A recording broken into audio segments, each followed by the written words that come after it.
First up, you want to iron the entirety of your sari before you start pleating.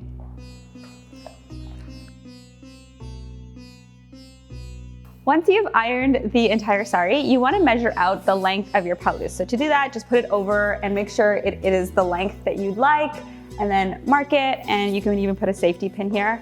It's usually the length, or maybe a little bit less than the length of your ironing board, depending on how long your ironing board is, and then just put the entire length on your ironing board and go right to the end, and then just start taking your pleats.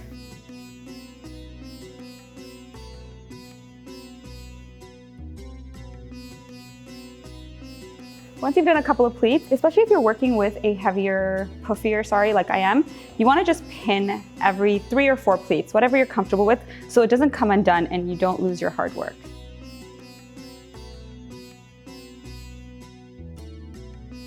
As you're taking your pleats like this, make sure you're checking that this side is staying shorter than that topmost pleat, because you don't want the rest of the pleats to stick out. Once you've pleated them, you can use the ironing board to kind of set them all in place so that it's perfect. Look at that. And you want to just pin all of these together. And you're good. And then you can also do one in the middle so that it's easier for you to iron.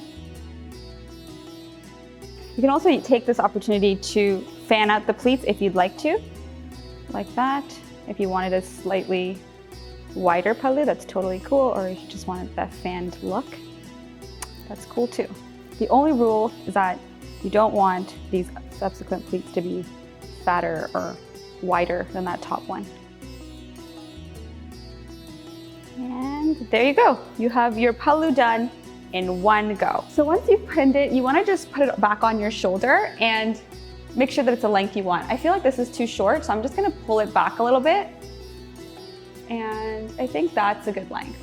So then I'm just going to go back to the ironing board and add another pin, or just move this last pin up. So now this is the length that I want. And the last safety pin should sit on the top of my shoulder. So let's get ironing. I like ironing the pallu. That way you don't have to worry about the pleats going rogue. They'll stay put and together. Oh wow, look at those pleats. This is the most satisfying part of draping a sari, is once you've pleated and you're ironing down those pleats. Okay, once you get to the last safety pin, what I'm gonna do is bring it up like this, and this entire part is gonna go on your chest. So what you're gonna do is you're gonna fan it out how you would on your chest, and work with it until you're happy, and then you're gonna press that down as well. Make sure you're really happy, because once it's ironed, you are committed to those pleats. There's nothing more satisfying than this. It's amazing. And then what I do is I just pull it back a little bit, and instead of like really pressing, I'll just like kind of like go over it, so there's like no, like it kind of goes from like really pressed to kind of not pressed. That's it. Now you're ready to drape. So to start this drape, you're gonna take the pallu that you spent so much time perfecting and put it over your shoulder like that.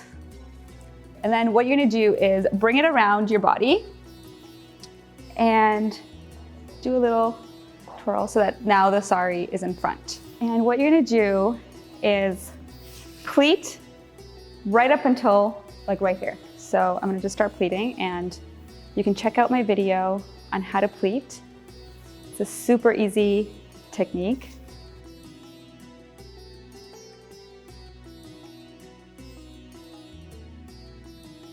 Then once you get to the end, you want to just move these pleats in and then fan them out as you would for any other drape. So my sari, these last two is a darker color. I want to hide that because I don't want that showing through, as you can see like here. So what you can do is just bring that a little backwards and cover it with the other pleats. So I just took the pin from my pallu and I pinned it together.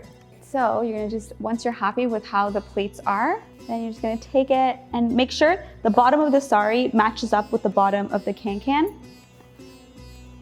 And then just tuck it in as flat as you possibly can. And if you have any puffy parts here, just like press them down and tuck them in nicely. And then you're pretty much done. You can fix the shoulder pleats so that they fall nicely. For this drape, I definitely recommend a waist chain to kind of hold everything in place.